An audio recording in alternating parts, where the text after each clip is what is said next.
Safe قادریہ engineer Mirza کو challenge, 10 lakh روپے نقد انعام۔ انجینئر مرزا داتا صاحب پر اپنے لگائے گئے بہتان پر ہمارے جوابات کو غلط ثابت کرے تو ہم مرزا کو 10 لاکھ روپے دیں گے نقد انعام۔ بصورت دیگر مرزا کو اپنے تمام بکواسات پر اعلانیہ توبہ کرنی ہوگی۔ انجینئر مرزا نے آج سے تقریباً 4 سال پہلے علامہ خادم حسین رضوی رحمۃ اللہ علیہ اور اہل سنت کے دیگر 5-6 بڑے علماء کا نام لے کر ان کو چیلنج کرتے ہوئے داتا گنج بخش رحمۃ اللہ علیہ پر انتہائی درجے کا جھوٹ باندھتے ہوئے ان پر ایک صریحاً بہتان لگایا تھا کہ ان کی کتاب کشف المحجوب میں داؤد علیہ السلام اور نبی کریم صلی اللہ علیہ وسلم کی گستاخی کی گئی ہے۔ یہ گناؤنا بہتان اس مکار جھوٹے نے کشف المحجوب کی عبارت کو گھما پھرا کر اس مکاری سے لگایا کہ عوام تو عوام، کئی علماء کو اس نے چکرا دیا، حتیٰ کہ اس کے ایک بڑے مخالف یوٹیوبر مفتی صاحب بھی اس کی لپیٹ میں آ کر یہ کہہ گئے کہ داتا صاحب بھی انسان تھے، کوئی نبی نہیں تھے۔ اس فقیر کو اللہ تعالیٰ نے توفیق بخشی اور اس کے چیلنج کا انتہائی محنت اور 3 ماہ کی تحقیق کے بعد آج سے 3 برس پہلے میں نے اس کو مسکت و مدلل جواب دے دیا تھا، جو اب بھی یوٹیوب چینل صوفی 90 پر موجود ہے، مگر یہ جھوٹا مکار اب بھی کہتا پھرتا ہے کہ مجھے جواب نہیں دیا گیا، حالانکہ یہ جواب اس جھوٹے کذاب اور اس کے تمام چیلوں کو سینڈ کیا گیا تھا اور اب دوبارہ وائرل کیا جا رہا ہے۔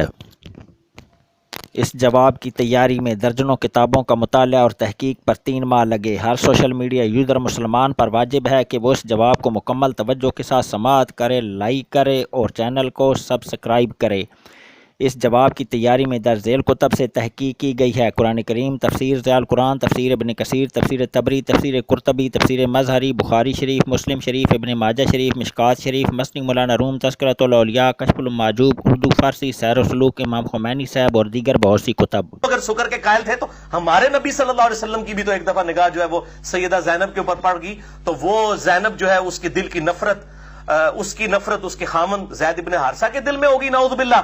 اور چونکہ نبی کو وہ پسند آ گئی تو اللہ نے اس کے خامن کے دل میں اس کی نفرت ڈال دی، پھر حضور نے خود شادی کر لی، نعوذ باللہ۔ اتنا بڑا سکینڈل نبی صلی اللہ علیہ وسلم کے اوپر باندھا۔ اور اس طریقے سے داؤد علیہ السلام کا بھی لکھا کہ اوریا جو ان کا صحابی تھا، اس کی بیوی سیدنا داؤد علیہ السلام کو پسند آئی، انہوں نے اس کو جنگ میں آگے بھیج کے قتل کروا دیا، اور پھر وہ جب قتل ہو گیا پھر اس کی بیوی کے ساتھ خود نکاح کر لیا۔ یہ تو ہوگا جو اس طرح کی داستانیں لکھے گا، اور جو کشف المحجوب کے اندر صاحب اور شکر ثابت کر رہا ہوگا اس واقعے سے، وہ کیا ہوگا؟ یہ دیکھ لیں، انہوں نے لکھا ہے بغیرت ہوگا۔ ہاں جی، بغیرت ہوگا۔ کو لگائیں چوراہے میں رکھ کے آگ، یہ کتابیں اگر کریڈیبل، اف دیر از نو کشف المحجوب دیر از نو علی۔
نحمده ونصلي على رسوله الكريم،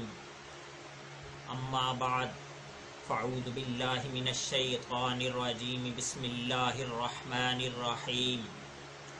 اہدنا الصراط المستقیم صراط الذین انعمت علیہم اولئک الذین انعم اللہ علیہم من النبیین والصدیقین والشہداء والصالحین وحسن اولئک رفیقا۔ حاضرین گرامی، میرے آقا و مولا روحی فدا ہو صلی اللہ تعالی علیہ وسلم کا فرمان ہے، عن انس قال سمعت رسول اللہ صلی اللہ تعالی علیہ وسلم یقول ان من اشراط الساعۃ ان یرفع العلم ویکثر الجہل۔ حضرت انس رضی اللہ تعالیٰ عنہ سے روایت ہے کہ میں نے رسول اللہ صلی اللہ تعالیٰ علیہ وسلم کو فرماتے ہوئے سنا کہ قیامت کی نشانیوں میں سے ایک نشانی یہ ہے کہ علم اٹھا لیا جائے گا اور جہالت بڑھ جائے گی۔ یہ متفق علیہ حدیث ہے۔ یہ مشکات شریف کتاب الفتن باب اشراط الساعہ حدیث نمبر 5201۔ قیامت کی نشانیوں میں سے ایک نشانی یہ ہے کہ علم اٹھا لیا جائے گا اور جہالت بڑھ جائے گی۔ آج ہم اس افسوسناک زمانے میں جی رہے ہیں کہ ایسے ایسے جہلا پیدا ہو گئے ہیں۔ میرے آقا مولا روحی فداہ صلی اللہ تعالیٰ علیہ وسلم نے فرمایا کہ میری امت کبھی گمراہی پر جمع نہیں ہوگی، میری امت کا بڑا حصہ سواد اعظم ہمیشہ حق پہ رہے گا، کبھی گمراہی پہ جمع نہیں ہوگا۔ آج اس زمانے میں ایسے ایسے لوگ پیدا ہو گئے ہیں، ایسے ایسے جھوٹے اور دجال پیدا ہو گئے ہیں جو کہ سواد اعظم اور سواد اعظم کی روح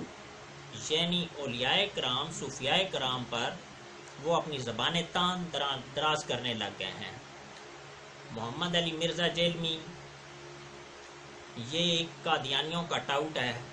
اپنے آپ کو قادیانی تو نہیں کہتا، اپنے آپ کو مسلمان کہتا ہے۔ اس موضوع پر انشاءاللہ مفصل گفتگو کروں گا۔ تو اس شخص نے اولیاء کرام کو ہدف تان بنایا اور بالخصوص امت کے عظیم ترین اولیاء کرام جلیل القدر اولیاء کرام باجدید بستامی رحمۃ اللہ تعالی علیہ، اس موضوع پر میں پہلے اس کے اعتراضات کا جواب دے چکا ہوں، اور آج اس کا ایک بہت اہم اعتراض بلکہ شیطان کے ترکش کا ایک آخری تیر جو اس نے سواد اعظم پر چلانے کی ایک ناکام کوشش کی، تو اس کا یہ اعتراض، اس کے اعتراضات کے جواب میں یا اس نے جو بکواسات کی ہیں اپنی تقاریر میں، تو ان تقاریر کے جواب میں جتنے بھی علماء نے، اہل حدیث کے علماء نے اس کو جواب دیا ہے، دیوبندی حضرات نے اس کو جواب دیا ہے، اہل سنت والجماعت کے علماء نے اس کو جواب دیا ہے، اور جتنوں نے بھی جواب دیا ہے سب نے ایک بات متفقہ طور پر کہی ہے کہ یہ شخص بہت بڑا جھوٹا ہے۔ اس شخص کو جھوٹا سب نے کہا ہے، اور اس جھوٹا ہونے پر آج کا یہ جو اعتراض اس نے کیا داتا گنج بخش علی حجویری رحمۃ اللہ تعالی علیہ پر، تو اسی نسبت سے اس شخص نے اتنی بڑی ہستی سید حجویر مخدوم امم مرکد او پیر سنجر را حرم، تو اس مخدوم امم ہستی پر سید علی بن عثمان داتا گنج بخش رحمۃ اللہ تعالی علیہ جیسی ہستی پر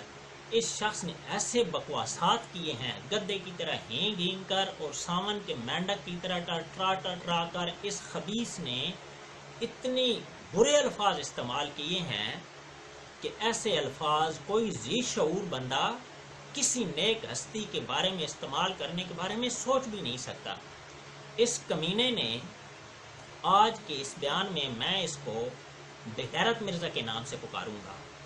کیونکہ اس کمینے نے پیر کرم شاہ صاحب الازہری رحمۃ اللہ تعالی علیہ جیسی ہستی پر کیچڑ اچھالا، اور ان کا نام لے کر داتا گنج بخش جیسی ہستی کو اس بے غیرت کمینے نے بے غیرت کہا ہے، اتنی بڑی عظیم ہستی کو۔ تو اسی نسبت سے اس کمینے کو آج کے اس بیان میں مرزا بے غیرت کے لفظ سے ہی بلاؤں گا۔ ایک حکایت غوث علی شاہ قلندر رحمۃ اللہ علیہ کی بہت عرصہ پہلے میں نے پڑھی تھی، اور جب سے میں نے مرزا جاہل کے اس بے غیرت کے بیان سننا شروع کیے ہیں وہ حکایت مجھے بہت کثرت سے یاد آتی ہے، اور اس ایک حکایت میں ہی اس کا اکثر جواب جو ہے اس کا اس ایک حکایت میں ہی پوشیدہ ہے۔ تو وہ حکایت کچھ یوں ہے کہ ایک کاتب تھا، خوش نویس، بہت اچھی کتابت کرتا تھا، مگر جتنے لوگ جاتے تھے اس کے پاس کتابت کرانے تو مرزا جاہل کی طرح وہ اپنی عقل استعمال کرتا اور ان کی کتابوں میں کچھ نہ کچھ اپنی طرف سے تبدیلیاں کر دیا کرتا تھا، اور لوگ اس کی اس بات سے نالاں تھے۔ ایک شخص اس کے پاس گیا اور اس نے کہا کہ مرزا یہ کتاب اللہ کی کتاب ہے، میں نے قرآن پاک کی کتابت کرانی ہے، خدا کا واسطہ اس میں اپنی عقل استعمال نہیں کرنا اور اس کی صحیح کتابت کرنی ہے۔ اس نے کہا ٹھیک ہے آپ فلاں تاریخ کو آ کر یہ مسودہ لے جانا۔ تو وہ شخص جب قرآن پاک کا مسودہ کتابت شدہ اس سے لینے کے لیے گیا تو اس سے پوچھا، وہ شخص بولا وہ کاتب، وہ کہنے لگا ماشاءاللہ بہت اچھی کتاب ہے، بہت عظیم کتاب ہے، صرف 3 جگہ پر غلطیاں تھیں میں نے درست کر دی ہیں۔ فلما تجلی ربہ للجبل جعلہ دکا وخر موسیٰ صعقا۔ تو وہ خبیث بغیرت کہنے لگا کہ خر موسیٰ صعقا، او بھائی خر عیسیٰ تھا، گدھا تو عیسیٰ علیہ السلام کا تھا، یہاں خر موسیٰ لکھا ہوا ہے۔ تو اللہ تعالیٰ نے جب تجلی طور پہ ڈالی تو ریزہ ہو گیا اور موسیٰ علیہ السلام گرے اور بے ہوش ہو گئے۔ وخر موسیٰ صعقا کا ترجمہ یہ بنتا ہے کہ موسیٰ علیہ السلام گرے اور بے ہوش ہو گئے۔ تو وہ شخص مرزا کی طرح جاہل آدمی تھا، وہ کاتب، وہ کہنے لگا کہ خر موسیٰ تو نہیں، ادھر میں نے خر عیسیٰ کر دیا کہ گدھا تو عیسیٰ علیہ السلام کا تھا۔ اور نادى نوح ابنہ وکان فی معزل یا بنی ارکب معنا ولا تکن مع الکافرین۔ تو کہنے لگا کہ نادا نوح، نو نادان تو نہیں تھے، وہ تو اللہ کے پیغمبر تھے، تو میں نے نادا کا لفظ ہٹا دیا۔ تیسرا وہ کاتب کہنے لگا کہ اتنی مقدس اور پاک کتاب اور جگہ جگہ پر اس میں شیطان، ابلیس، فرعون، حامان، قارون اور ان خبیثوں کے نام لکھے ہوئے ہیں، تو میں نے ان تمام کے نام ہٹا کر ان کی جگہ اپنے باپ کا نام لکھ دیا ہے۔ تو یہ مرزا جاہل جیلمی بھی اسی قسم کا۔ تو حاضرین گرامی، خر موسیٰ صعقا کو خر عیسیٰ پڑھنے والے اور نادا نوح کو نادان پڑھنے والے اس بے غیرت، بے وقوف اور احمق شخص نے کشف المحجوب میں داتا صاحب پر جو کیچڑ اچھالا اور جس جگہ اس بے غیرت احمق نے ٹھوکر کھائی، آئیں اس کا جائزہ لیتے ہیں۔ یہ باب ہے کشف المحجوب میں صحب اور سکر کے بیان میں۔ سکر کی تشریح، اصل میں اس بندے نے ٹھوکر کھائی ہے، اس نے سکر کے لفظ کا معنی ہی غلط سمجھا، جس طرح اس احمق نے خر موسیٰ کو خر عیسیٰ بنا دیا، اسی طرح بلکہ اس سے بھی زیادہ الٹ اس شخص نے، داتا صاحب نے جو رسول اللہ صلی اللہ علیہ وسلم کی عظمت بیان کی اور ان آیات کی جتنی بہترین تشریح علی بن عثمان داتا گنج بخش نے کی،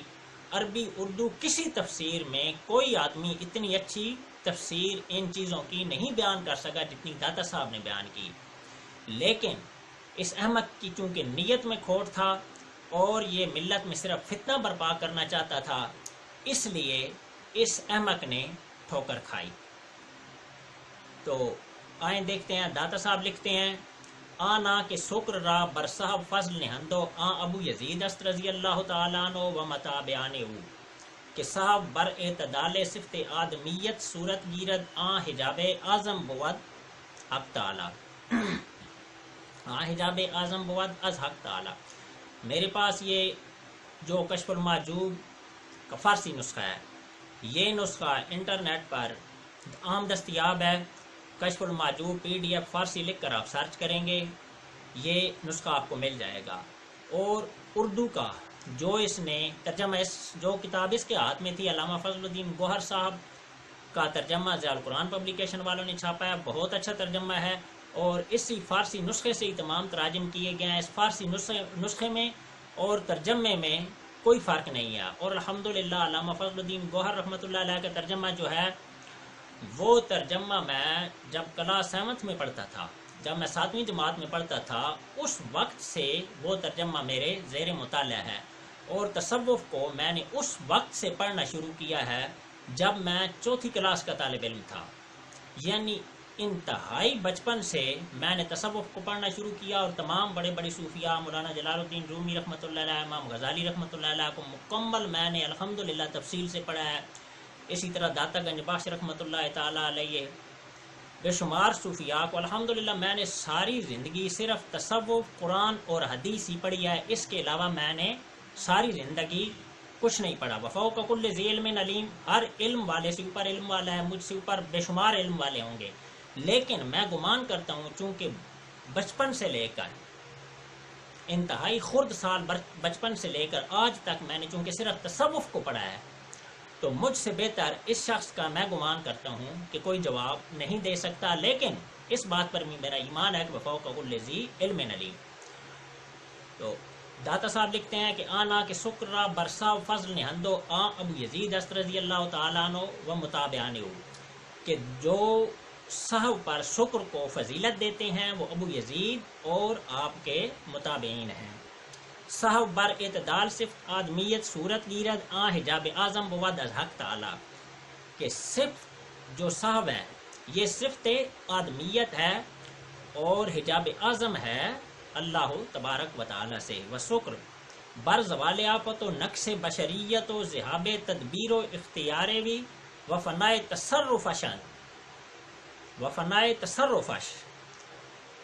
اور جو شکر ہے اس شخص نے شکر کا معنی غلط سمجھ کیا، اس نے شکر کو نشے کے معنی میں لیا، اور یہ کہ یزید رکاشی والی وہ روایت جو ابن جریر طبری نے لکھی ہے، ابن جریر طبری نے جو روایت لکھی ہے وہ غلط روایت ہے۔ محدثین نے، اکابر محدثین نے، حافظ ماد الدین ابن کثیر رحمۃ اللہ علیہ اور کئی دوسرے محدثین نے اس کا رد کیا ہے اور یزید رکاشی کی اس روایت کو ضعیف قرار دیا ہے، اور وہ روایت ہے بھی ضعیف۔ کیوں؟ اس لیے کہ رسول اللہ صلی اللہ علیہ وسلم کے اس معاملے کی جو تشریح حضرت زید بن حارثہ رضی اللہ تعالی عنہ اور جناب سیدہ زینب رضی اللہ تعالی عنہ کا جو واقعہ ہے اس کی تشریح خود قرآن کرتا ہے، اور داتا صاحب نے جو تشریح کی ہے وہ تفسیر بالقرآن کی ہے۔ آپ نے نہ کسی اسرائیلی روایت کو لیا ہے، نہ کسی اور محدث کی ضعیف روایت کو یا کسی موضوع روایت کو، آپ نے نہ موضوع روایت لی ہے اور نہ ہی کوئی ضعیف روایت لی ہے۔ آپ نے داتا صاحب نے جو تفسیر پیش کی ہے وہ صرف تفسیر بالقرآن ہے، اور اس شخص کے ذہن میں چونکہ اسرائیلی روایات بیٹھی ہوئی تھیں اور اس نے صرف فتنہ برپا کرنا تھا، تو داتا صاحب نے جو اتنی عظیم بات بیان کی، جو رسول اللہ صلی اللہ علیہ وسلم کی عصمت جتنے بہتر طریقے سے داتا صاحب نے بیان کی، خدا کی قسم اتنے بہتر طریقے سے کوئی بھی نہیں بیان کر سکتا۔ اور ابن ابی حاتم اور ابن جریر طبری رحمۃ اللہ علیہ، اگر میں مانتا ہوں کہ آپ امام المفسرین ہیں، امام المحدثین ہیں، لیکن اگر وہ یہ ضعیف روایات نہ لکھتے تو غیر مسلم مفکرین کو کبھی جرأت نہ پڑتی کہ وہ رسول اللہ صلی اللہ علیہ وسلم پر زبان تان دراز کرتے۔ تو جو مستشرقین نے اور پادریوں نے، ان نام نہاد خبیثوں نے جو رسول اللہ صلی اللہ علیہ وسلم پر اعتراضات کیے، تو ان اعتراضات کی بنیاد ان کو ابن جریر طبری اور ابن ابی حاتم وغیرہ سے ملی، نہ کہ داتا گنج بخش سے۔ داتا گنج بخش رحمۃ اللہ علیہ نے جو تفسیر بیان کی ہے، اگر وہ لوگ بھی یہ تفسیر بیان کرتے تو کبھی بھی کسی غیر مسلم کو یہ موقع نہ ملتا کہ وہ رسول اللہ صلی اللہ علیہ وسلم پر زبان تان دراز کرتا۔ تو آئے دیکھتے ہیں کہ اس شخص نے جو خر موسیٰ کو خر عیسیٰ سمجھا تو کیسے سمجھا۔ شکر کی یہ تشریح اس نے اپنے ذہن میں بٹھائی تھی یزید رکاشی والی روایت کی، جو ابن جریر طبری نے لکھا ہے، وہ جو ضعیف روایت جس کو حضرت تفسیر ابن کثیر حافظ ماد الدین ابن کثیر رحمۃ اللہ تعالی علیہ اور دوسرے محدثین اکابر محدثین نے جس روایت کو رد کیا ہے، وہ روایت اس کے ذہن میں تھی، اور اس نے وہی روایت داتا صاحب کے کھاتے میں ڈال دی، حالانکہ نہ آپ نے اس صفحے پہ وہ روایت لکھی ہے، نہ پورے صفحے پہ آپ نے یا پوری کشف المعجوب کتاب میں کوئی اسرائیلی روایت آپ نے نہیں لکھی۔ اور اس شخص نے اپنے ذہن کی خباثت اور کیچڑ داتا صاحب کے دامن پہ اس شخص نے اچھال دی۔ شکر کا معنی اس نے غلط سمجھا، اور داتا صاحب نے جو لکھا ہے، اس شخص کی منافقت دیکھیں، جہالت اور منافقت، صرف جہالت نہیں اس میں منافقت بھی ہے۔ اگر صرف جہالت ہوتی، یہ کسی عالم سے رجوع کرتا، اس کو تفصیل سے پڑھتا، تو بات خود بخود اس کو سمجھ آ جاتی کہ داتا صاحب یہاں شکر کا ترجمہ کر رہے ہیں فنائے کلی، آپ تفصیل سے لکھ رہے ہیں۔ آپ نے دو مثالیں دی ہیں، پہلی مثال میں بات کلیئر ہو جاتی ہے، دوسری میں مزید کلیئر ہو جاتی ہے، اور آپ نے جو مثالیں لکھی ہیں وہ اندھوں کو بھی نظر آ سکتی ہیں۔ تو آپ نے لکھا ہے کہ شکر بر زوال آفت و نقص بشریت و ذہاب تدبیر و اختیار و فنائے تصرف ہے، کہ شکر جو ہے وہ بشریت کا زوال ہے، بشریت کا خاتمہ ہے، اور ذہاب تدبیر و اختیار و فنائے تصرف ہے، آدمی کی تدبیر اور اختیار کا ختم ہونا ہے، آدمی کی تدبیر اور اختیار کا ختم ہونے کو کہا گیا ہے شکر۔ ببقائے قوت کے اندر موجود است، وہ قوت، اس قوت کے مقابلے میں جو انسان کے اندر موجود ہے، وہ قوت جب ترقی پذیر ہوتی ہے، وہ قوت جب اس کی معرفت انسان کو ہوتی ہے، فَإِذَا سَوَّيْتُهُ وَنَفَخْتُ فِيهِ مِن رُوحِي، اس قوت کی طرف آپ کا اشارہ ہے۔ تو فَإِذَا سَوَّيْتُهُ وَنَفَخْتُ فِيهِ مِن رُوحِي، جب انسان معرفت کے اس مقام پہ پہنچتا ہے، محویت کے اس مقام پہ پہنچتا ہے کہ جس کو جناب رسول اللہ صلی اللہ تعالی علیہ وسلم نے، بخاری شریف کی بہت مشہور حدیث ہے۔ تو حاضرین گرامی، یہ تصوف کی اصطلاحات، تصوف کی اصطلاحیں صرف تصوف کی اصطلاحیں نہیں ہیں، یہ اصطلاحیں دنیا کے ہر علوم و فنون میں یہ اصطلاحیں پائی جاتی ہیں۔ آپ سائنس کو دیکھیں، کیا تجربہ مشاہدہ وغیرہ سائنس کی اصطلاحیں ہیں، میتھ میں آئیں تو مائنس پلس وغیرہ میتھ کی اصطلاحیں ہیں، اسی طرح حدیث شریف کے علوم میں آئیں، حسن، صحیح، شاذ، مرسل وغیرہ محدثین کی اصطلاحیں ہیں، تو اصطلاحیں تمام علوم میں موجود ہیں۔ اسی طرح تصوف کی بھی اپنی اصطلاحیں ہیں، اور تصوف کی اصطلاح کو آپ اسی نظر سے دیکھیں گے، کسی بھی فن کی، کوئی بھی فن ہے تو اس کی اصطلاح کو اسی طرح دیکھا جاتا ہے جیسے کہ وہ اس فن میں موجود ہے۔ تو یہ نہیں کہ آپ اس شکر کا ترجمہ اگر نشہ ہے تو وہ شخص جو چیز مراد لے رہا ہے، آپ اس فن کی بجائے اس کو نشے کے معنوں میں لے لیں، جس طرح اس احمق کاتب نے خر موسیٰ کو خر عیسیٰ بنا دیا، نادا نوح کو نادان بنا دیا، تو یہ اس شخص نے بھی اسی طرح کی کارگزاری دکھائی ہے۔ تو یہ جو صوفیاء کرام کی اصطلاحیں ہیں، یہ تمام قرآن و سنت سے ماخوذ ہیں، کوئی تصوف کی چیز باہر سے نہیں لی گئی، تمام چیزیں قرآن و سنت سے ماخوذ ہیں۔ تو تصوف کی یہ اصطلاح شکر، اس کی دلیل صوفیاء کرام دیتے ہیں، یہ بخاری شریف کی حدیث ہے، مشکات شریف میں اس حدیث کو لیا گیا، اور مشکات شریف یہ خلاصہ ہے سیاستہ اور حدیث کی تمام معتبر کتابوں کا۔ اور اس شخص کا علم دیکھیں، جتنے لوگوں نے اس شخص کے خلاف جو بھی بیانات دیے ہیں، انہوں نے ایک بات متفقہ طور پر کہی ہے، اور وہ بات ہے کہ اس شخص کو بہت بڑا جھوٹا اور جاہل کہا ہے۔ تو اس جھوٹے اور جاہل کو دیکھیں کہ یہ مشکات شریف کو حدیث کا انسائکلوپیڈیا کہہ رہا ہے، حالانکہ مشکات شریف کا انسائکلوپیڈیا نہیں ہے، مشکات شریف یہ معتبر حدیث کی کتاب اور سیاستہ کا خلاصہ ہے۔ خلاصہ اور انسائکلوپیڈیا دونوں اپوزٹ الفاظ ہیں۔ تو مشکات شریف میں یہ باب باندھا ہے آپ نے، ذکر الہی اور تقرب خدا بندی۔ عن ابی ہریرہ رضی اللہ تعالیٰ عنہ، حضرت ابو ہریرہ رضی اللہ تعالیٰ عنہ سے روایت ہے کہ رسول اللہ صلی اللہ علیہ وسلم نے فرمایا، ان اللہ تعالی، یہ حدیث قدسی ہے، اللہ تعالیٰ کہتے ہیں ان اللہ تعالیٰ قال، اللہ تعالیٰ فرماتا ہے، من عاد لی ولیا فقد آذنتہ بالحرب، جو میرے ولی کو، جو میرے دوست کو تکلیف دیتا ہے، میں اس کے خلاف اعلان جنگ کرتا ہوں۔ اور مختصر طور پہ میں بتاتا ہوں، شکر کا ترجمہ بتانا مقصود ہے کہ اللہ تعالیٰ کہتا ہے کہ جب بندہ نوافل کے ذریعے میرا قرب حاصل کرتا ہے تو میں اس سے محبت کرنے لگتا ہوں، جب میں اس سے فَإِذَا أَحْبَبْتُهُ، جب میں اس سے محبت کرنے لگتا ہوں، فَكُنْتُ السَّمْعُ الَّذِي يَسْمَعُ بِهِ، میں اس کی سماعت بن جاتا ہوں جس سے وہ سنتا ہے، وَبَصَرَهُ الَّذِي يُبْصِرُ بِهِ، میں اس کی بصارت بن جاتا ہوں جس سے وہ دیکھتا ہے، وَيَدَهُ الَّذِي يَبْطِشُ بِهَا، میں اس کا ہاتھ بن جاتا ہوں جس سے پکڑتا ہے، وَرِجْلَهُ الَّتِي يَمْشِي بِهَا، میں اس کا پاؤں بن جاتا ہوں جس سے وہ چلتا ہے، پاؤں جس کو انسانی جسم میں سب سے کم درجے کا مقام دیا گیا ہے، اللہ تعالیٰ کہتا ہے میں اس کا پاؤں بن جاتا ہوں جس سے وہ چلتا ہے، وَبَصَرَهُ الَّذِي يُبْصِرُ بِهِ۔ تو شکر کی جو تشریح داتا صاحب یہاں کر رہے ہیں، اس حدیث سے مکمل تفسیر ملتی ہے، اور یہ صحیح حدیث ہے، اس حدیث کو نہ یہ آدمی رد کرتا ہے نہ کہ کوئی اور رد کرنے کا مجاز ہے۔ شکر کی جو تشریح ہے بعین ہی بالکل اس حدیث سے 100% درست ثابت ہوتی ہے۔ اب داتا صاحب لکھ رہے ہیں کہ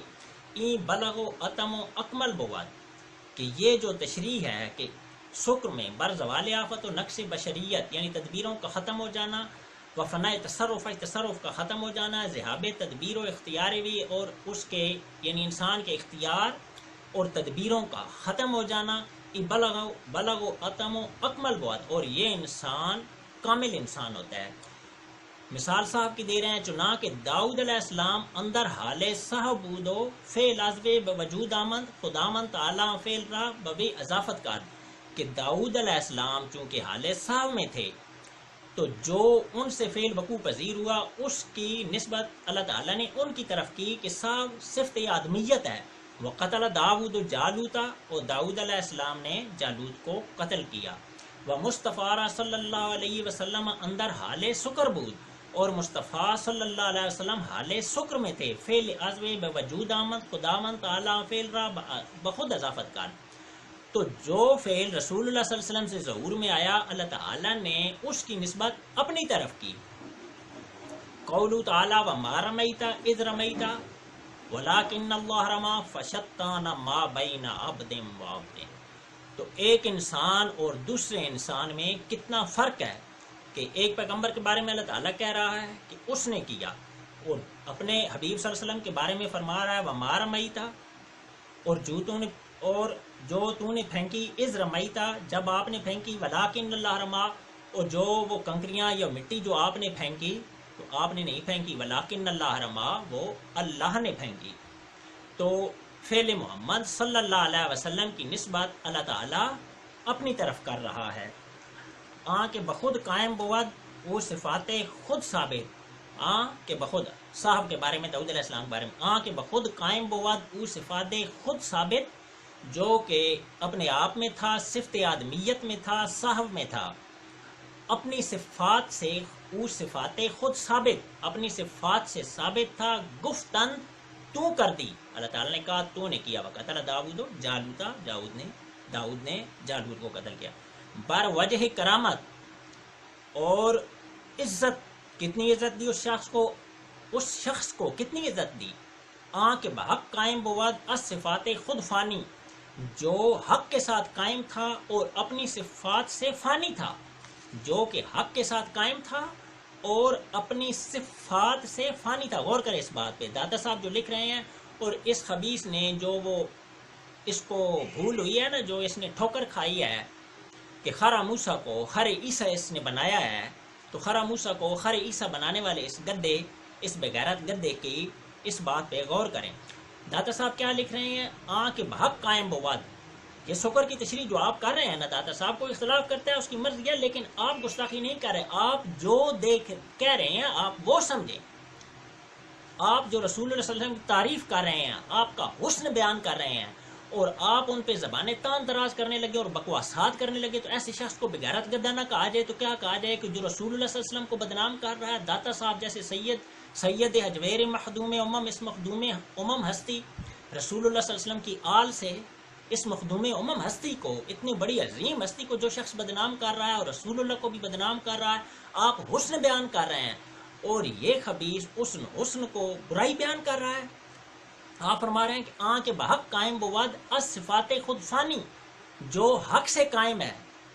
صفات خود فانی جو اپنی صفات سے، از صفات خود فانی جو حق سے قائم ہے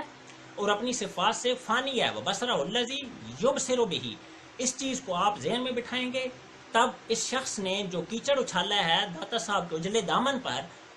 اس کو صاف کرنے کے لیے اور اس چیز کو سمجھنے کے لیے اس شخص خبیث نے جو خرا موسیٰ کو خر عیسیٰ قرار دیا ہے، تو اس چیز کو سمجھنے کے لیے آپ کو یہ چیز ذہن میں بٹھانی ہے، کہ بحق قائم بود از صفات خود فانی، اور اردو ترجمے میں بھی یہ بات ہے، فضل الدین گوہر رحمۃ اللہ علیہ نے یہی بات لکھی ہے، یہ نہیں کہ میں فارسی میں کہہ رہا ہوں یہ کہے کہ وہ اردو ترجمہ غلط، نہیں، ترجمے میں بھی یہی بات ہے، میں اصل فارسی سے اس لیے کہہ رہا ہوں تاکہ یہ فائنل کلام ہو جائے۔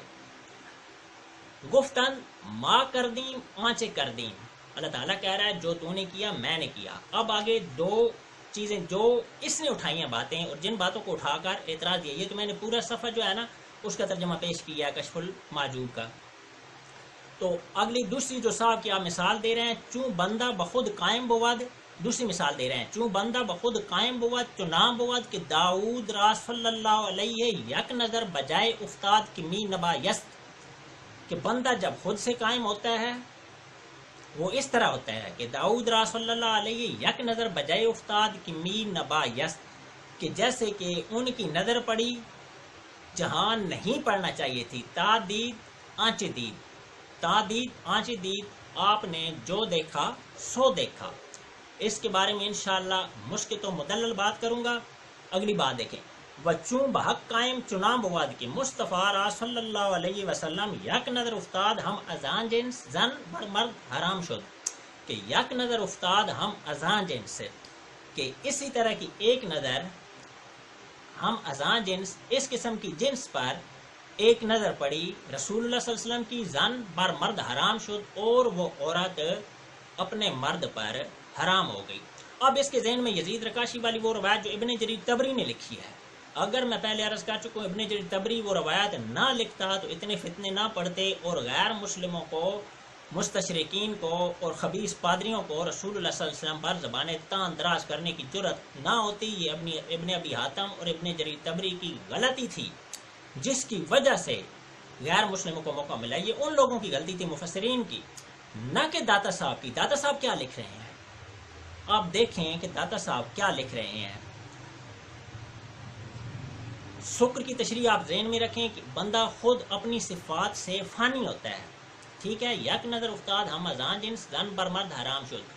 کہ آپ کی جب نظر پڑی، یہ شکر کی مثالیں آپ داتا صاحب پہلے مثال دے چکے ہیں، شکر کی تشریح مکمل کر چکے ہیں۔ آنکھ بحق قائم بود ہوا صفات خود فانی،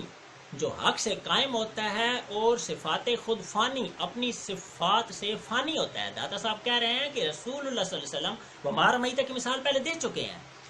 کہ آپ اپنی صفات سے فانی تھے، وبصرہ الذی یبصر بہ، تو آپ نے جو کچھ دیکھا وہ آپ نے نہیں دیکھا، اللہ نے دیکھا، آپ نے نہیں دیکھا۔ جیسا کہ یزید رکاشی والی روایت قرآن کی آیت سے غلط ہو جاتی ہے۔ یہ آیت ثابت کرتی ہے کہ یزید رکاشی والی روایت کے رسول اللہ سے حضرت زید رضی اللہ تعالیٰ عنہ کے گھر گئے، آپ نے علیہ باللہ والیاذ باللہ کہ آپ کی نظر سیدہ زینب پر پڑی اور آپ کی محبت رسول اللہ صلی اللہ علیہ وسلم کے دل میں آئی، اور رسول اللہ صلی اللہ علیہ وسلم کے دل میں آئی، اور اللہ تعالیٰ نے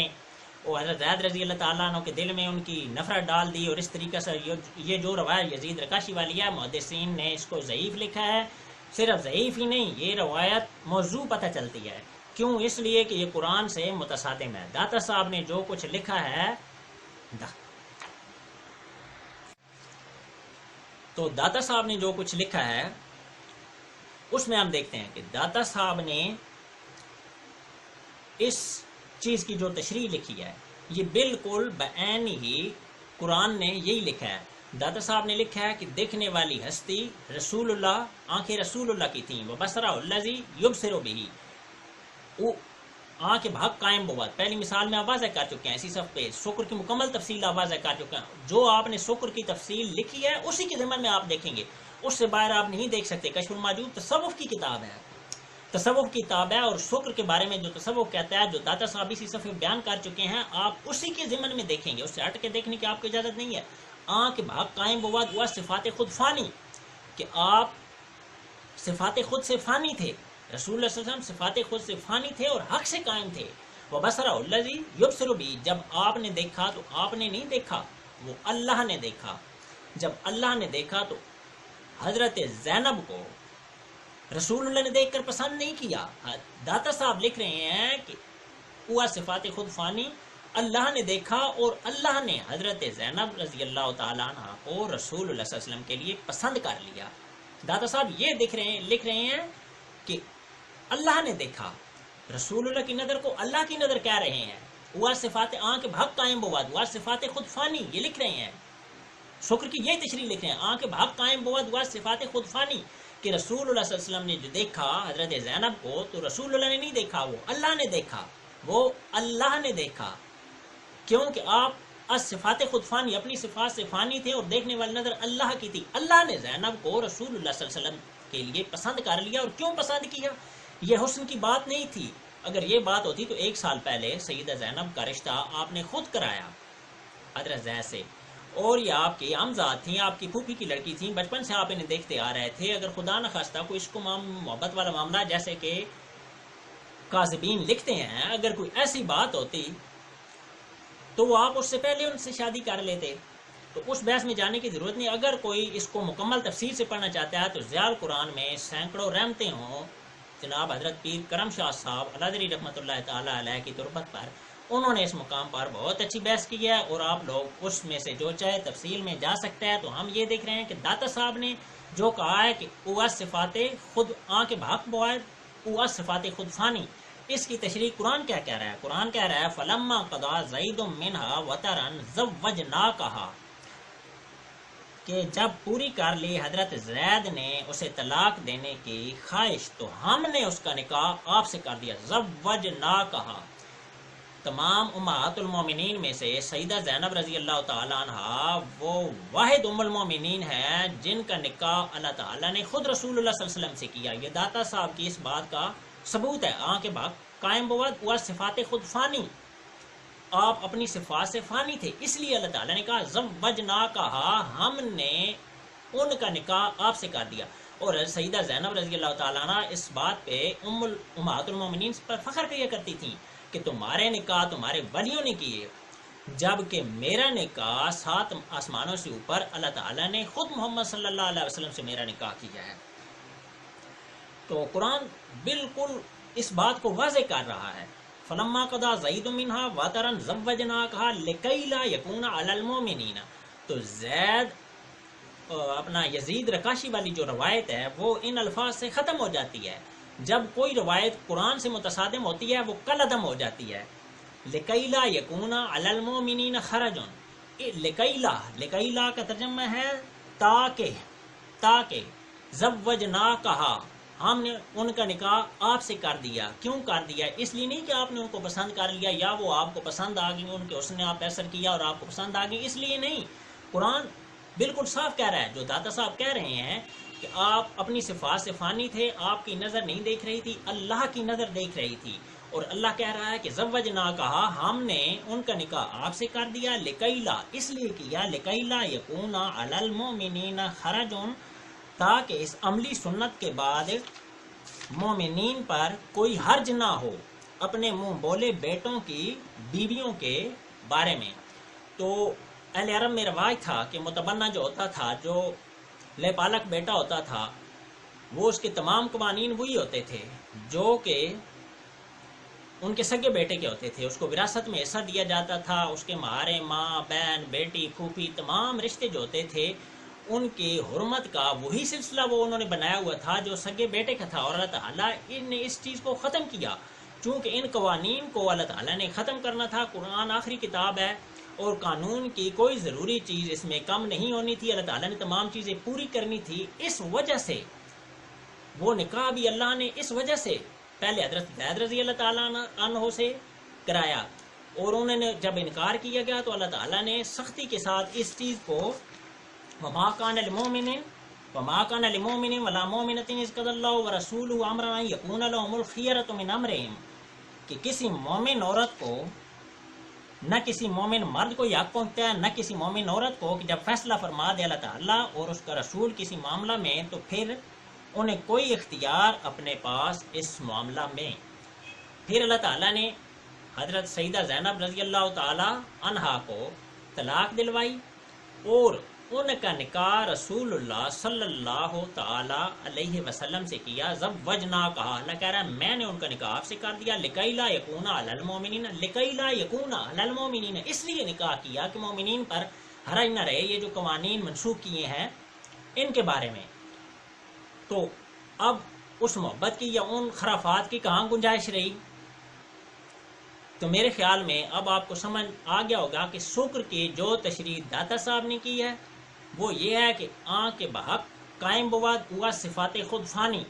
آپ اپنی صفات سے فانی تھے جب آپ کی نظر نے دیکھا. وبصرہ الذی یبصر بہ، اللہ خود کہتا ہے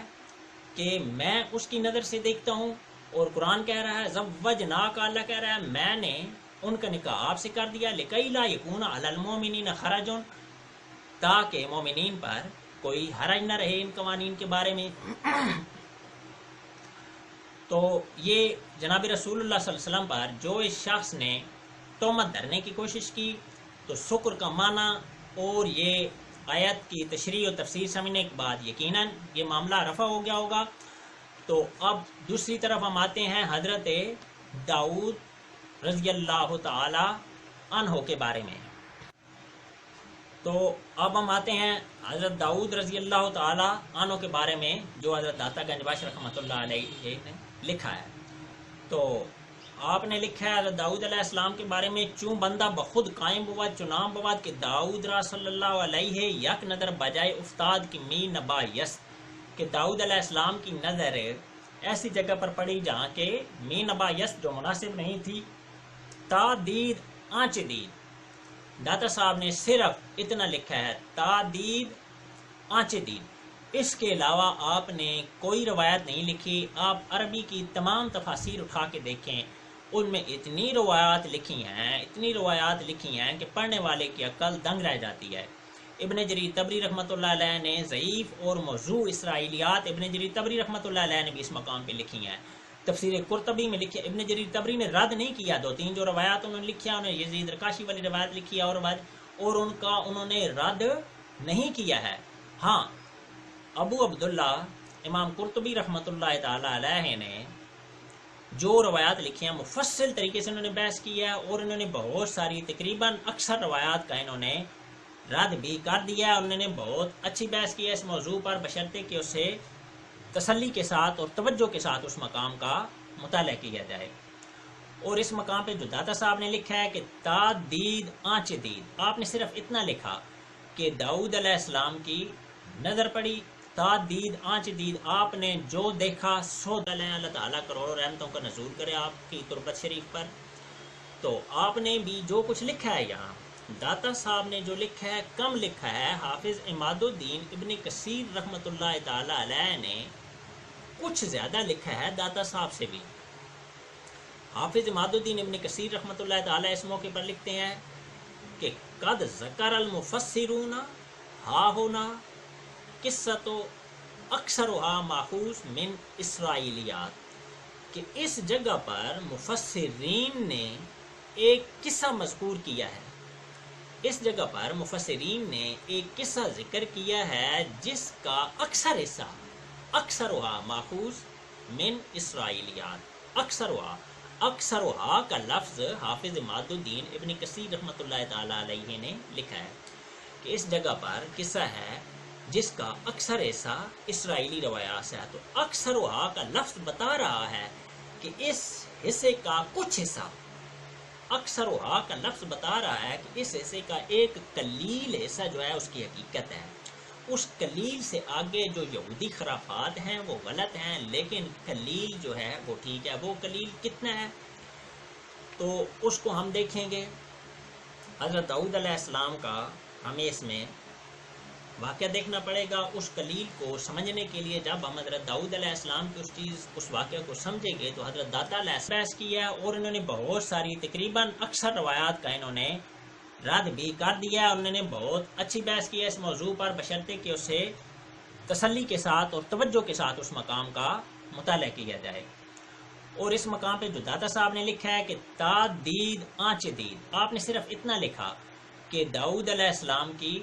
نظر پڑی، تا دید آنچ دید، آپ نے جو دیکھا سو دیکھا۔ اور دیکھنے کی حد تک عربی کی جتنی بھی تفاسیر ہیں آپ تمام تفاسیر کا مطالعہ کریں، کوئی ایک تفسیر بھی ایسی نہیں ملے گی جس میں دیکھنے کا ذکر نہ ہو۔ تمام تفاسیر نے دیکھنے کی حد تک تسلیم کیا ہے، اور اسے تسلیم کیے بنا چارہ بھی نہیں ہے۔ داؤد علیہ السلام کی اس آیت کی تشریح آپ نہیں کر سکتے جب تک کہ آپ اس چیز کو تسلیم نہیں کریں گے کہ داؤد علیہ السلام کی نظر پڑی۔ تو اس بارے میں امام قرطبی رحمۃ اللہ علیہ کہ ہم تمام تفصیل میں نہیں جائیں گے، اس کا خلاصہ یا اہم جو بات ہے صرف وہی ڈسکس کریں گے۔ یہ تفسیر قرطبی جلد نمبر 8، اس کا اردو ترجمہ انٹرنیٹ پر عام دستیاب ہے۔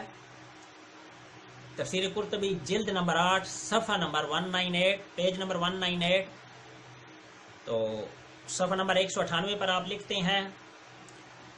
جہاں تک اس قول کا تعلق ہے کہ آپ کی نظر ایسی عورت پر پڑی جو غسل کر رہی تھی اور ننگی تھی۔ جب اس نے داؤد علیہ السلام کو دیکھا بال بکھیرے اور اپنے جسم کو ڈھانپ لیا تو اس پر اجماع امت ہے، تو یہ اجماع امت کے ساتھ اس میں کوئی حرج نہیں، کیونکہ پہلی نظر نے ان کے لیے دیکھنے والی چیز کو ظاہر کیا اور پہلی نظر پہ کوئی گناہ نہیں ہے۔ جو اتفاقیہ نظر پڑ جاتی ہے اس پہ کوئی گناہ نہیں ہے، اس پر اجماع امت ہے۔ اور داتا صاحب نے بھی صرف یہی لکھا ہے تعدید ہرچ دید، اور عربی زبان کی تمام تفاسیر میں دیکھنے کی حد تک کسی تفسیر میں انکار نہیں ہے، ہر تفسیر نے دیکھنے کا ذکر کیا ہے۔ وہ دیکھنے والا واقعہ کیا ہے کہ حضرت داؤد علیہ السلام اپنی عبادت گاہ میں عبادت کر رہے تھے۔ آپ نے اپنے اوقات کو 4 حصوں میں تقسیم کیا ہوا تھا۔ ایک حصہ اپنے اوقات کا آپ اللہ کی عبادت کرتے تھے، ایک حصہ جو تھا وہ اپنی بیویوں کو دیتے تھے، اور ایک حصہ جو تھا وہ بنی اسرائیل کے ساتھ آپ کے روابط تھے، اور چوتھا جو تھا اس میں آپ قضا اور فیصلے جو تھے وہ کیا کرتے تھے۔ آپ عبادت کر رہے تھے تو شیطان ایک سنہری پرندے یا کبوتر کی شکل میں آیا۔ آپ نے وہ سونے کا پرندہ دیکھا، آپ نے اس کو پکڑنے کی کوشش کی، وہ روشن دان میں جا کے بیٹھا۔ آپ نے روشن دان سے اس کو پکڑنے کی کوشش کی تو آپ کی نظر غسل کرتی ہوئی عورت پر پڑی۔ تو عورت پر یہ نظر پڑنے کا واقعہ عربی زبان کی کوئی تفسیر ایسی نہیں ہے جس میں اس واقعہ کو نہ لکھا گیا ہو اور نہ تسلیم کیا گیا ہو، اور اس واقعہ کو تسلیم کرنا پڑتا ہے۔ یہاں تک ہوا ہے یہ واقعہ، یہاں تک واقعہ ہوا ہے، اور واقعہ یہاں تک ہے جہاں تک داتا نے ذکر کیا ہے تعدید آنچ دید۔ کیونکہ یہ تفسیر کی کتاب نہیں، تصوف کی کتاب ہے، آپ نے صرف شکر ثابت کرنا تھا۔ اگر یہ تفسیر کی کتاب ہوتی تو جیسا داتا صاحب اس کی تشریح کرتے ایسی کہ تمام تفاسیر کی اصلاح ہو جاتی۔ تو آپ نے تعدید آنچ دید۔ اب ہم اس چیز کو جو اس آیت کی تفسیر ہے تھوڑی سی وہ بھی دیکھیں گے کہ اس میں جو عربی کی تفاسیر میں بعض مفسرین نے بالخصوص ابن جریر طبری اور ابن ابی حاتم وغیرہ نے، ابن جریر طبری 224 ہجری اور ابن ابی حاتم 240 ہجری، تو یہ بہت بڑے بزرگ مفسرین ہیں، محدثین ہیں، علماء ہیں۔ بہرحال انہوں نے جو روایات بنی اسرائیل کی لکھی ہیں وہ روایات غلط ہیں۔ ہم صرف یہ دیکھیں گے کہ قرآن نے کیا لکھا ہے۔ داتا صاحب نے اتنا ذکر کیا ہے جتنا کہ قرآن سے ثابت ہوتا ہے۔ قرآن بالقرآن تفسیر، قرآن کی تفسیر قرآن کے ساتھ، یہ تفسیر کی سب سے اعلیٰ قسم ہے کہ قرآن کی آیت کی تفسیر قرآن کی دوسری آیت کر رہی ہو۔ تو اس داؤد علیہ السلام کی آیت کی تفسیر کو سمجھنے کے لیے ہمیں یوسف علیہ السلام کی آیت سے مدد لینی پڑے گی۔ دونوں پیغمبر ہیں اور دونوں پر ایک ہی الزام ہے، دونوں کا معاملہ عورت کا معاملہ ہے۔ داؤد علیہ السلام کی اس آیت کی تشریح کو سمجھنے کے لیے، اس واقعہ کو سمجھنے کے لیے ہمیں یوسف علیہ السلام کا واقعہ سمجھنا پڑے گا۔ قرآن کی وہ آیت اور پیغمبر کی وہ عصمت اس پیغمبر کی عصمت کی تشریح کرے گی۔ وراودت التی هو فی بیتہا عن نفسی وغلقت الابواب وقالت حیت لک، کہ عزیز مصر کی بیوی وہ عورت الگ کمرے میں آپ کو لے گئی، وغلقت الابواب تمام دروازے بند کر دیے، وقالت حیت لک کہنے لگے آ بھی جاؤ، قال معاذ اللہ انہ ربی احسن مثوائی، آپ نے کہا میں اللہ کی پناہ چاہتا ہوں، قال معاذ اللہ انہ ربی احسن مثوائی، آپ نے فرمایا اللہ کی پناہ، میں اللہ کی پناہ چاہتا ہوں، انہ ربی وہ میرا پروردگار ہے، احسن مثوائی اس نے مجھے بہت اچھے طریقے سے رکھا ہے، انہ لا یفلح الظالمون وہ ظالموں کو ہدایت نہیں دیتا، وَلَقَدْ هَمَّتْ بِهِ وَهَمَّ بِهَا لَوْلَا أَن رَأَىٰ بُرْهَانَ رَبِّی، اور اس نے قصد کیا اس عورت نے، اور یوسف بھی قصد کرتے، لولا رَأَىٰ بُرْهَانَ رَبِّی اگر وہ اپنے رب کی برہان نہ دیکھ لیتے، لولا رَأَىٰ بُرْهَانَ رَبِّی، یہاں اللہ تعالیٰ نے کس طریقے سے بچایا پیغمبر کو؟ برہان کے طریقے سے۔ یہ بات آپ نے ذہن نشین رکھ دیا ہے اللہ تعالیٰ نے کس طریقے سے پیغمبر کو بچایا برائی سے؟ برہان کے طریقے سے، لولا ارا برہان ربی کذالک لنصرف عنہ السوء والفحشاء، کذالک لنصرف، اس طریقے سے میں ان کو لے کر گیا، عنہ السوء والفحشاء، برائی اور بے حیائی سے دور۔ اللہ کہتا ہے برائی اور بے حیائی سے دور، اس طریقے سے میں ان کو، کذالک، اس طریقے سے میں ان کو لے کر گیا، یعنی برہان کے طریقے سے، وَلَقَدْ ہَمَّتْ بِهِ وَهَمَّ بِهَا۔ تو یہاں برہان کیا تھی؟ اللہ تعالیٰ نے برہان کا ذکر کیا کہ برہان سے بتایا، لیکن یہ نہیں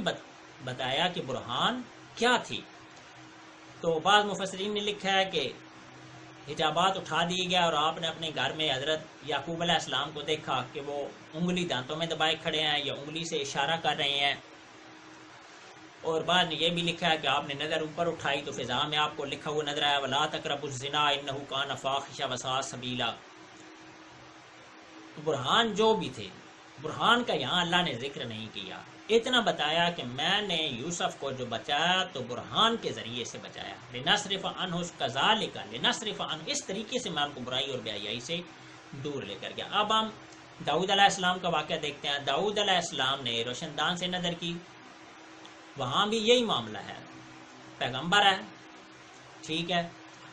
اور ان کی نظر پڑتی ہے، اور وہاں برہان بھی اللہ تعالیٰ نے نازل کی۔ یہاں برہان کا نہیں بتایا، وہاں برہان کی تفصیل تک بتا دی، لیکن لفظ برہان نہیں اتارا، یہ نہیں بتایا کہ یہ برہان ہے، لیکن پوری برہان واضح کر دی۔ داؤد علیہ السلام کی نظر عورت پر پڑتی ہے اور آپ کے ذہن میں خیال آیا، آپ کے ذہن میں خیال ہے، یہ کئی مفسرین نے لکھا ہے، اور ابو المنصور ماتریدی رحمۃ اللہ علیہ نے لکھا ہے کہ جو خیال خود آمدہ خیال ہوتا ہے اس پہ کوئی گرفت نہیں ہوتی، اور شریعت مطہرہ بھی ہمیں یہی بتاتی ہے کہ خود آمدہ کسی شخص کے خود آمدہ خیال پہ کوئی پکڑ نہیں ہوتی۔ ابراہیم علیہ السلام آ رہے ہیں، وسوسے بھی پکڑ نہیں ہوتی جب تک انسان اس کو مکمل طریقے سے اپنی نیت اور ارادہ میں شامل نہ کر رہے، کسی وسوسہ اور خیال پہ پکڑ نہیں ہوتی۔ ابراہیم علیہ السلام جا رہے ہیں بیٹے کو ذبح کرنے کے لیے، لے کر جا کر شیطان آتا ہے، کہتا ہے، وسوسہ دیتا ہے، کہتا ہے کہ کون سے جبریل علیہ السلام آ گئے ہیں، آپ نے خواب ہی تو دیکھا ہے، کوئی جبریل وہی لے کر تو نہیں ہے بیٹے کو ذبح کرنے، خواب کی بنا پر بیٹے کو ذبح کرنے لے جا رہے ہو؟ آپ شیطان کو کنکریاں مارتے ہیں، دوسری دفعہ وہم ڈالتا ہے، وسوسہ ڈالتا ہے، پھر آپ اس کو کنکریاں مارتے ہیں۔ تو خیال اور وسوسہ پیغمبر کو، یہ پیغمبر کی شان کے منافی نہیں ہے، بلکہ یہ پیغمبر کے مقام کے علو مرتبت اور اللہ تعالیٰ کا پیغمبر کو غلط کاموں سے بچانے کا ایک دلیل بھی ہے کہ اللہ تعالیٰ بتاتا ہے کہ میں کس طریقے سے اپنے پیغمبروں کو برائی اور بے حیائی سے بچاتا ہوں۔ تو داؤد علیہ السلام نے جب دیکھا تو ان کے ذہن میں بھی خیال آیا کہ اگر اس عورت کا خامد وہ جنگ پر تھا، محاذ جنگ پر تھا، آپ کو پتہ تھا، اگر وہ محاذ جنگ پر فوت ہو جائے، محاذ جنگ پر وہ شہید ہو جائے، تو میں عدت کے بعد اس عورت سے شادی کر سکتا ہوں۔ یہ خیال آیا آپ کے ذہن میں، حضرت داؤد علیہ السلام کے ذہن میں، یہ خیال تھا، نیت نہیں تھی، ارادہ نہیں تھا، یہ خیال تھا۔ کذالک لنصرف عنہ السوء، یوسف علیہ السلام کے ضمن میں اللہ تعالیٰ کہہ رہا ہے کذالک ولقد ہمت به وہم بها، انہوں نے ارادہ کیا، وہ بھی ارادہ کرتے، اگر میری برہان نہ دیکھ لیتے، اگر برہان نہ دیکھ لیتے، وہ بھی ارادہ کرتے۔ ادھر شیطان نے وسوسہ ڈالا داؤد علیہ السلام کے ذہن میں، وسوسہ آیا، خیال آیا، لیکن اس خیال کو ارادہ بننے سے پہلے، اس خیال کو ارادہ یہ کوئی سالوں کا واقعہ یا مہینوں کا نہیں ہے جیسے بعض مفسرین نے لکھا ہے، یہ لمحوں کا واقعہ ہے۔ ادھر آپ کے ذہن میں خیال آیا، ادھر شیطان نے وسوسہ دیا، ادھر اللہ تعالیٰ نے برہان اتار دی۔ وَعَلَّتَاكَ نَبَأُ الْخَصْمِ، کیا آئی آپ کے پاس اطلاع فریقان مقدمہ کی جب انہوں نے دیوار پھاندی، عبادت گاہ کی، اِذْ تَصَوَّرُوا الْمِحْرَابَ اِذْ دَخَلُوا عَلَىٰ دَاوُودَ فَفَزِعَ مِنْهُمْ، جب اچانک داخل ہوئے داؤد پر، پس آپ کچھ گھبرا گئے۔ قَالُوا لَا تَخَفْ، انہوں نے کہا ڈریے نہیں، خصمان بغى بعضنا علی بعض، ہم تو مقدمہ کے دو فریق ہیں، زیادتی کی ہے ہم میں سے ایک نے دوسرے پر، فاحکم بیننا بالحق، آپ ہمارے درمیان حق کے ساتھ فیصلہ فرمائیں، ولا تشتت، اور بے انصافی نہ کیجیے، وہدنا الی سواء الصراط، اور ہمیں سیدھا رستہ دکھائیے۔ ان ھذا اخی، یہ میرا بھائی ہے، لہو تسع و تسعون ناجہ، اس کے پاس 99 بھیڑیں ہیں، وَلِيَ نَاجَةٌ وَاحِدَةٌ، اور میرے پاس ایک بھیڑ ہے،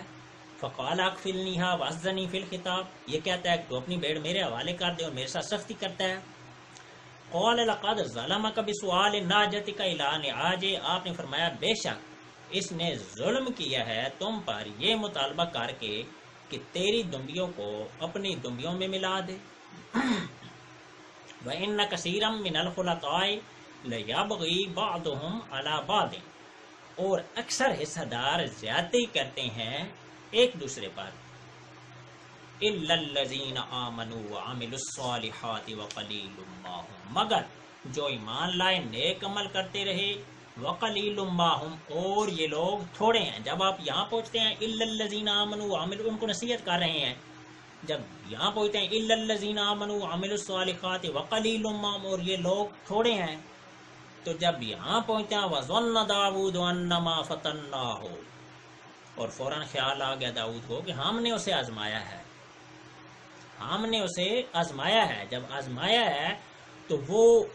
بندے نہیں ہیں، جیسا کہ تفسیر کبیر میں امام فخر الدین رازی نے لکھا ہے۔ امام فخر الدین رازی کے علاوہ جتنے بھی مفسرین ہیں سب نے فرشتے لکھا ہے، صرف امام فخر الدین رازی نے ان کو بندے لکھا ہے، اور ان کی تفسیر کے بارے میں کہا جاتا ہے اس میں سب کچھ ہے سوائے تفسیر کے۔ وَظَنَّ دَاوُودُ أَنَّمَا فَتَنَّاهُ، اور فوراً خیال آ گیا داؤد کو کہ ہم نے انہیں آزمایا ہے۔ فَاسْتَغْفَرَ رَبَّهُ وَخَرَّ رَاكِعًا وَأَنَابَ، تو انہوں نے اللہ تعالیٰ سے استغفار کیا اور سجدے میں گر گئے۔ تو انہیں خیال آیا کہ یہ بندے نہیں ہیں، یہ تو فرشتے ہیں، یہ برہان تھی، وہ فرشتے برہان تھی۔ اللہ کے پیغمبر کے ذہن میں جب خیال آیا اس عورت کو دیکھ کر، تو اس خیال کو ارادہ بننے سے پہلے، گناہ بننے سے پہلے، اس خیال کو اور اس چیز کا اثر زائل کرنے کے لیے، کیونکہ پیغمبر سے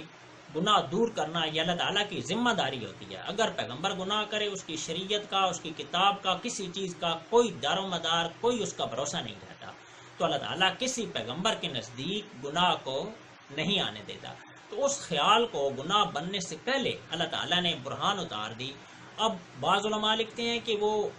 مقدمے کے فریق تھے، مقدمے کے فریق انہیں کسی طور پر بھی نہیں مانا جا سکتا۔ قرآن کا جو سیاق و سباق ہے، خاص کر وَظَنَّ دَاوُودُ أَنَّمَا فَتَنَّاهُ، یہ الفاظ بتا رہے ہیں کہ یہاں پر پہنچ کر آپ سمجھ گئے کہ یہ بندے نہیں ہیں، یہ فرشتے ہیں۔ وَظَنَّ دَاوُودُ أَنَّمَا فَتَنَّاهُ، یہ الفاظ بتا رہے ہیں کہ وہ سمجھ گیا کہ یہ بندے نہیں ہیں، یہ فرشتے ہیں، اور اللہ تعالیٰ نے مجھ کو آزمایا ہے۔ فَاسْتَغْفَرَ رَبَّهُ وَخَرَّ رَاكِعًا وَأَنَابَ، تو آپ نے استغفار کس وجہ سے کیا؟ تو انبیاء اور اولیاء تو عبادت پہ بھی استغفار کرتے ہیں، یہاں تو ایک کثیف خیال آیا تھا، وہ نیت نہیں بنی تھی لیکن خیال تو آیا تھا نا، اور اس خیال کی آپ کو اتنی ندامت ہوئی کہ آپ فوراً سجدے میں گر گئے اور اللہ تعالیٰ سے رونے لگے، اور اللہ تعالیٰ نے بھی کہا فَغَفَرْنَا لَهُ ذَلِكَ، ہم نے ان کو بخش دیا، وَإِنَّ لَهُ عِندَنَا لَزُلْفَىٰ وَحُسْنَ مَآبٍ۔ تو میں عرض کر رہا تھا کہ تمام عربی تفاسیر میں دیکھنے کی حد تک، جتنی بھی قدیمی عربی کی تفاسیر ہیں سب میں دیکھنے کی حد تک ہے کہ آپ نے عورت کو دیکھا۔ تادید آنچ دید، داتا صاحب نے بھی اتنا ہی لکھا ہے کہ تادید آنچ، تو داتا صاحب نے لکھا ہے کہ چون یک نظر بجائے افتاد کہ می نبا یس تادید آنچ دید، کہ آپ کی نظر پڑی داؤد علیہ السلام کی اس جگہ پر جہاں کی نظر نہیں پڑنی چاہیے تھی، اور آپ نے جو دیکھا سو دیکھا۔ اور دیکھنے کی حد تک عربی کی تمام مفسرین نے یہ بات لکھی ہے، اور پہلی نظر کا، اتفاقیہ نظر کا پڑ جانا یہ کوئی گناہ کی بات نہیں ہے، بلکہ فضیلت کی بات یہ ہے کہ اسی وقت اللہ تعالیٰ نے فرشتے اتارے اپنے پیغمبر کی عظمت ثابت کرنے کے لیے۔ اور اگر کسی خبیث بے غیرت کو خر موسیٰ کو خر عیسیٰ کو سمجھنے لگ جائے، وَلَقَدْ نَادَى نوح کو نادان پڑھنے لگ جائے، تو ایسے بے غیرت کے بارے میں ہم یہی کہہ سکتے ہیں کہ اللہ تعالیٰ اس کو ہدایت بخشے۔ وَمَا عَلَيْنَا إِلَّا الْبَلَاغُ الْمُبِينُ۔